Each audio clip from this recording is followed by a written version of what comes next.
Now this is something that I did want to ask you, because my take as a producer, to switch lanes a little bit, I'm noticing a lot of soul singers are some real phenomenal singers are going to the twerking status. And I mean, shouts out to Beyonce. I mean, Watermelon, huh? But keep your head tip forward. No. Now trust me, you are not going to drown. Just don't breathe it in. If you tip it back, yes.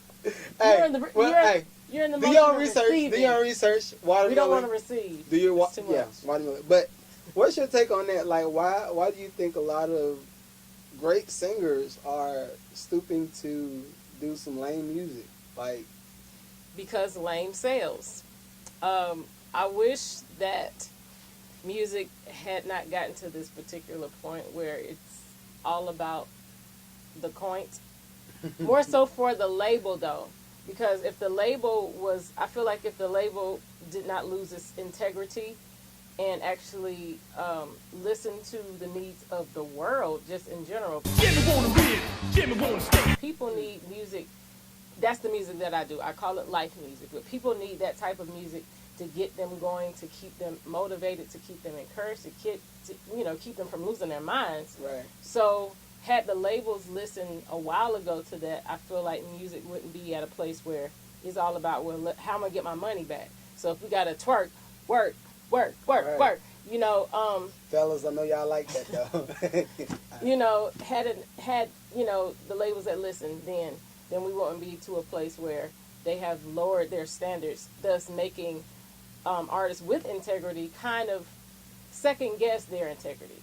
I'm not saying they've lost it completely, but it's like the more you start peeling away what you call your artistry or what makes you unique just to make $1 for the label, then you're ultimately selling a product and not your artistry, because that's really what it's about. It's about selling your voice, selling what's in your soul, what's in your heart, what's in your spirit to give to other people. Right. You should be practicing on your art. Now get over there, boy.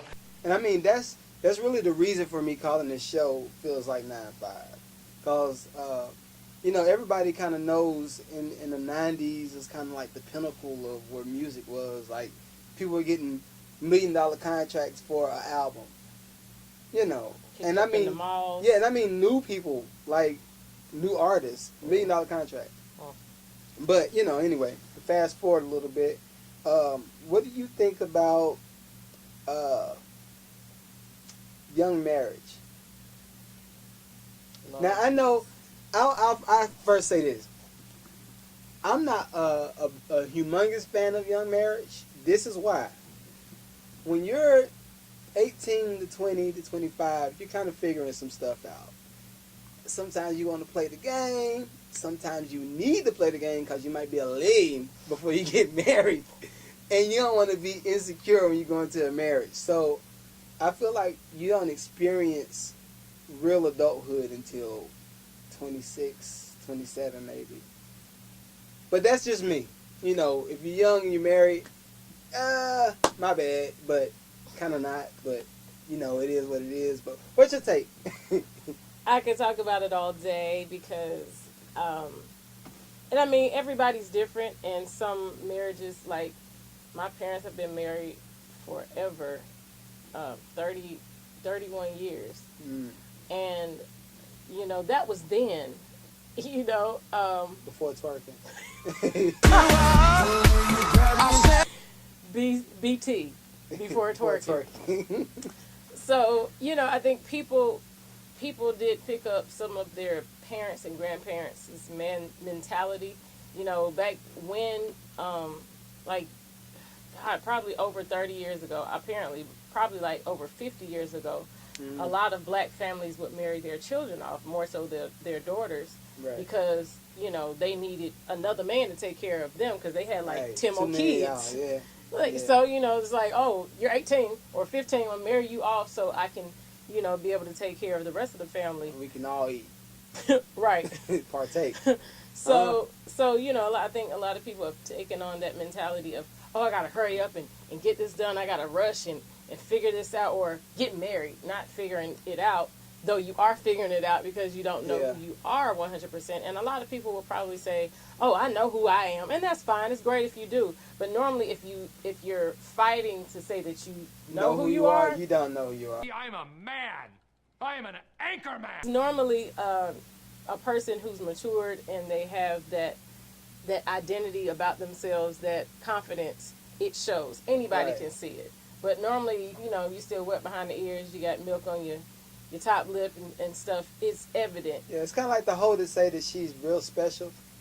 You know, I mean, I ain't mean to say it like that. Maybe not a hoe, but like a prostitute, not, but it's not good. But it's like an unclassy girl trying to be classy. You know, can't turn up to a housewife. You know.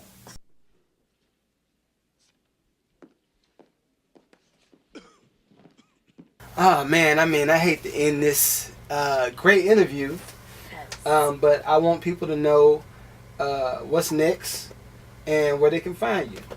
Well, I was on Being Mary Jane this season, and I did some stuff on Drop Dead Diva, and I'll be on the Atlanta R&B Divas. Selena, big glass of milk. It's so damn hot. With Angie singing in the background, you know.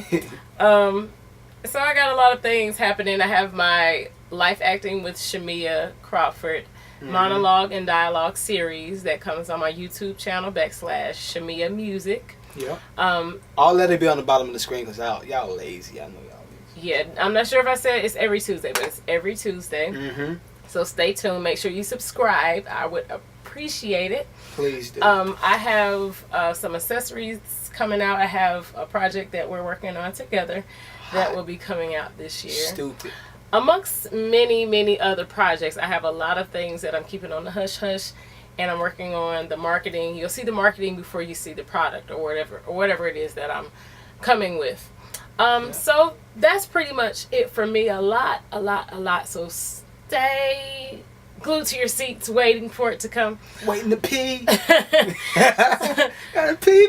You cannot. No, I'm lick it. But you can find me on Instagram, ShameiaLaCrawf.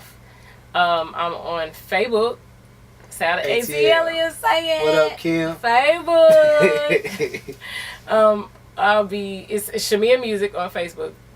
It's also Shameia Music on Twitter. Yeah, we're going to put all that on the bottom of the screen so y'all can just click on it because I know y'all just don't like the look and type. You're illiterate. Hey, no shade, but shade. Yeah. Lames. But that's where you can find me. And so I'll be looking for you. Please do. And that's the end of this episode of Feels Like 9-5. I want to shout out to Elias Inc. That's my company. I want to shout out to Freight House Marketing. Shouts out to Make It Happen Management. And the Geno Lab. That's where we are. If you want to book time, studio time, all that stuff, we'll have the site on the bottom of the screen. You can just click on it. Y'all might get a session with me directly. If not with me, it'll be somebody that works for me. Boss. But anyway, we'll see you on next week's episode of Feels Like 9-5. We'll be on After Scandal at 11 o'clock. Stay tuned. See you next week. With the West Coast warlord. Understand me. I hear him saying I'm the last of a dying breed, but every day I'm thanking God for the air I breathe. They say the man ain't trying to give you no love, but this is what legends are made of.